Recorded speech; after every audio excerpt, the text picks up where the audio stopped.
ओम श्री गणेशाय नमः। श्री शोभा ये बरनी प्रभु रामा आपनी दशा विचारी सिया रामा बोले सुचि मन अनुज सन रामा बचने समय अनुहारी सिया रामा दीन दयाल विरत संभारी हरौ नाति मम संकट भारी।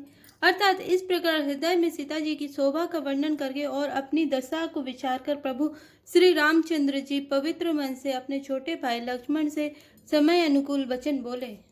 तात जनकी तन्या यह सोई धनुष जग जयकार ने होई पूजन गौरी सखी ले आई करते प्रकाश फिरे फुलवाई।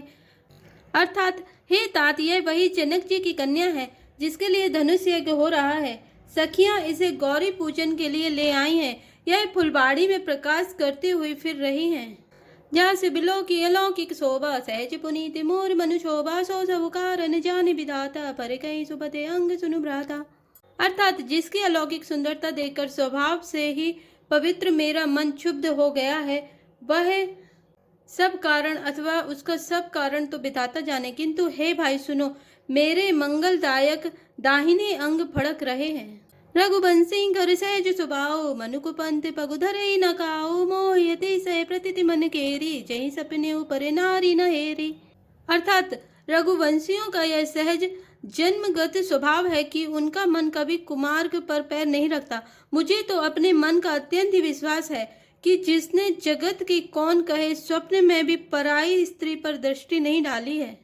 जिनके लय नरिपुर निपीटी नहीं पावई परती मनु डीटी मंगल लय न जिनके नाई ते नरे बर थोरे जग माही। अर्थात रण में शत्रु जिनकी पीठ नहीं देख पाते, अर्थात जो लड़ाई के मैदान से भागते नहीं, पराई स्त्रियां जिनके मन और दृष्टि को नहीं खींच पाती, और भिखारी जिनके यहाँ से ना ही नहीं पाते, खाली हाथ नहीं लौटते, ऐसे श्रेष्ठ पुरुष संसार में थोड़े हैं। करत बत कही अनुज सन रामा मन से रूप लोभान सिया रामा मुख सरोज मकरंद छवि रामा करई मधुप इव पान सिया रामा दीन दयाल विरत संभारी रघुनाथ मम संकट भारी।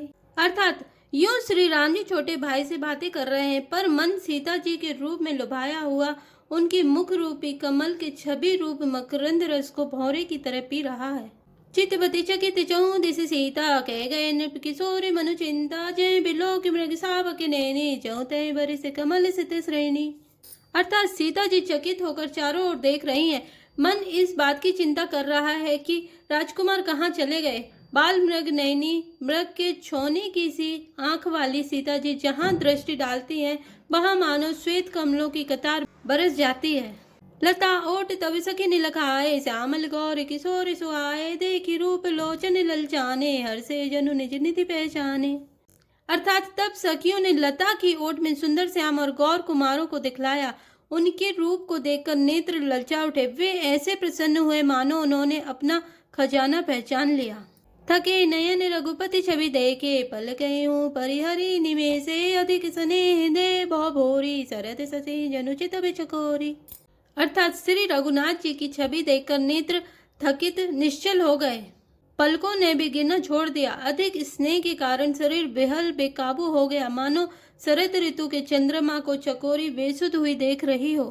लोचन मग रामई उरे आनी दीने पलक कपाट सयानी जब सिए सखी ने प्रेम बस जानी कहीं न सकहीं कछु मन सकु जानी। अर्थात नेत्रों के रास्ते श्री राम जी को हृदय में लाकर चतुर शिरोमणि जानकी जी ने पलकों के किबाड़ लगा दिए, अर्थात नेत्र मूंदकर उनका ध्यान करने लगी।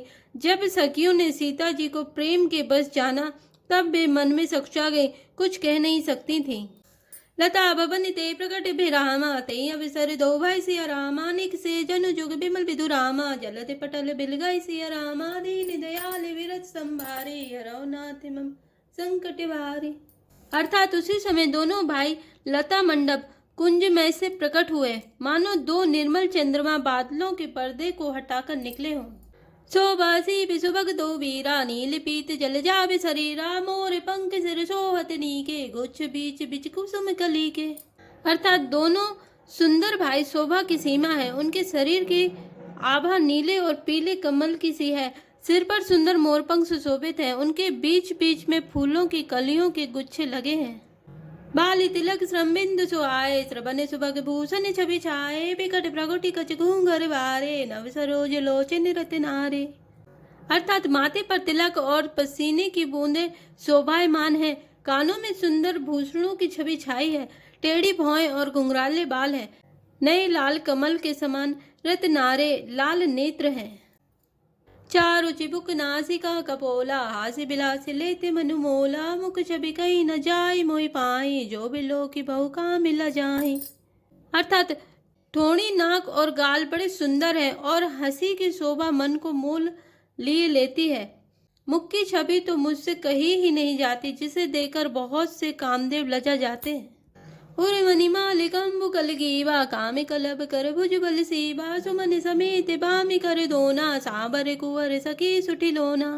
अर्थात वक्षस्थल पर मणियों की माला है, शंख के सदृश सुंदर गला है, कामदेव के हाथी के बच्चे की सूंड के समान उतार चढ़ाव वाली एवं कोमल भुजाएं हैं, जो बल की सीमा है, जिसके बाएं हाथ में फूलों सहित दोना है। हे सखी, वह सांवला कुंवर तो बहुत ही सलोना है। केरी कटि पटि पीत धर रामा, सुषमा शील निदान सिया रामा, देखी भानुकुल भूषण ही रामा, बिसरा सके ने अपान सिया रामा, दीन दयाल बिरत संभा, हरौ नाथ मम संकट भारी। अर्थात सिंह की सी पतली लचीली कमर वाले पीतांबर धारण किए हुए शोभा और शील के भंडार सूर्य कुल के भूषण श्री रामचंद्र जी को देखकर सखियां अपने आप को भूल गईं। धरी धीरजु एक आली सयानी, सीता सन बोली गई पानी, बौरी गौरी कर ध्यान करे हो, भूपि किशोर देखे किन ले हो। अर्थात एक चतुर सखी धीरज धरकर हाथ पकड़कर सीता जी से बोली, गिरिजा जी का ध्यान फिर कर लेना, इस समय राजकुमारों को क्यों नहीं देख लेती। सकुच सिए तब नयन उघारे, सन्मुख दो रघु सिंह निहारे, नख सिख देख राम के शोभा, सुमिरि पिता पुनि मनु अति क्षोभा। अर्थात तब सीता जी ने सकचाकर नेत्र खोले और रघुकुल के दोनों सिंहों को अपने सामने खड़े देखा। नख से शिखा तक श्री रामचंद्र जी की शोभा देखकर और फिर पिता का प्रण याद करके उनका मन बहुत क्षुब्ध हो गया। पर बस सके निलखी जब सीता, भयउ गहरू सब कहीं सबीता, पुरी आओ बेरी अकाली, अस कई मन बेसी एक आली। अर्थात जब सखियों ने सीता जी को परबस प्रेम की बस देखा, तब सब भयभीत होकर कहने लगी, बड़ी देर हो गई, अब चलना चाहिए, कल इसी समय फिर आएंगी। ऐसा कहकर एक सखी मन में हंसी। बूढ़ी गिरा सुनि सिय सकुचानी, भयउ विलम्ब मातु भय मानी, धरी बड़ी धीरे राम और आने, प्रिय नप पितु बस जाने। अर्थात सखी की यह रहस्य भरी वाणी सुनकर सीता जी सकचा गई। देर हो गई, जान उन्हें माता का भय लगा। बहुत धीरज धरकर वे श्री रामचंद्र जी को हृदय में ले आई और उनका ध्यान करती हुई अपने को पिता के अधीन जानकर लौट चली। देख निमिष मृग बिहग तरु रामा, फिरई बहोरी बहोरी सिया रामा, निरखी रघुवीर छवि रामा, बाड़े प्रीति न थोरी सिया रामा, दीन दयाल बिरत संभारी, हरौ नाथ मम संकट भारी। अर्थात मृग पक्षी और वृक्षों को देखने के बहाने सीता जी बार बार घूम जाती है और श्री रामचंद्र जी की छवि देख देख कर उनका प्रेम कम नहीं बढ़ रहा है, अर्थात बहुत ही बढ़ता जाता है। जानी कठिन से विचाप बिसूरति, चले राखी उर श्यामल मूरति, प्रभु जब जाते जानी की जानी, सुख सने शोभा गुनि खानी।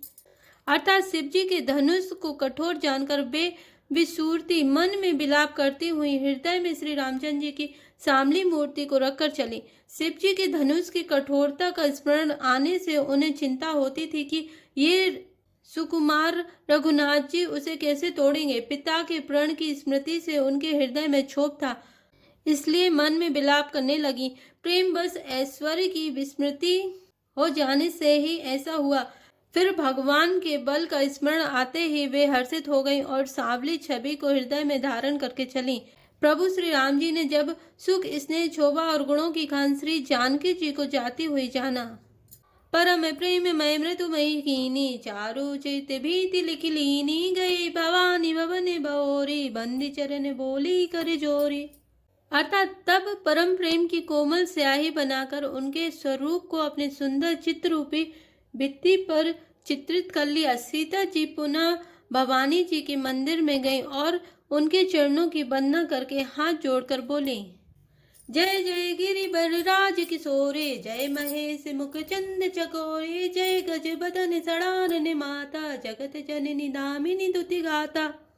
अर्थात हे श्रेष्ठ पर्वतों के राजा हिमाचल की पुत्री पार्वती, आपकी जय हो जय हो। हे महादेव जी के मुख रूपी चंद्रमा की ओर टकटकी लगाकर देखने वाली चकोरी, आपकी जय हो। हे हाथी के मुख वाले गणेश जी और 6 मुख वाले स्वामी कार्तिकेय जी की माता, हे जगत जननी, हे बिजली की सी कांति युक्त शरीर वाली, आपकी जय हो। नहीं तबे आदि मध्य अवसाना, अमिति प्रभाव बेदु नहीं जाना, भव भव विभव पराभव कारिणी, विश्व विमोहिनी स्वभस बिहारिणी। नहीं तबे आदि मध्य अवसाना, अमिति प्रभाव बेदु नहीं जाना, भव भव विभव पराभव कारिणी, विश्व विमोहिनी स्वभस बिहारिणी। अर्थात आपका ना आदि है, ना मध्य और ना अंत है। आपके असीम प्रभाव को वेद भी नहीं जानते। आप संसार को उत्पन्न, पालन और नाश करने वाली है, विश्व को मोहित करने वाली और स्वतंत्र रूप से विहार करने वाली हैं। पति देवता सुते महु रामा, मातु प्रथम तब रेख सिया रामा, महिमा अमित न सकई गई रामा, सहस शारदा से सिया रामा, दीन दयाल विरध संभारे, हराओ नाथ मम संकट भारी। अर्थात पति को इष्ट देव मानने वाली श्रेष्ठ नारियों में हे माता, आपकी प्रथम गणना है। आपकी अपार महिमा को हजारों सरस्वती और शेष जी भी नहीं कह सकते। जय श्री राम, जय जय हनुमान।